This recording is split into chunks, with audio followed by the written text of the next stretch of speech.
Сайн байцгаана уу? Нью-Йорк хотын Бруклин хотын Брайтон бич дээрээс бичиж байна. Тэгээд энэ удаа 5000 км буюу 3100 милийн гүйлэн дээр орж байна.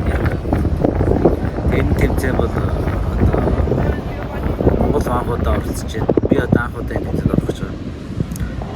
Тэгээд өмнө нь 10 хоног 6 хоног гүйдэг хүн. Тэгээд 10 хоногт бол одоо 1300 км гүйдэг. Тэгээ энэ чинь өдөрт бол нэг өдөр болгон 3 марафон буюу 10 хоногт 30 марафон гүйдэг.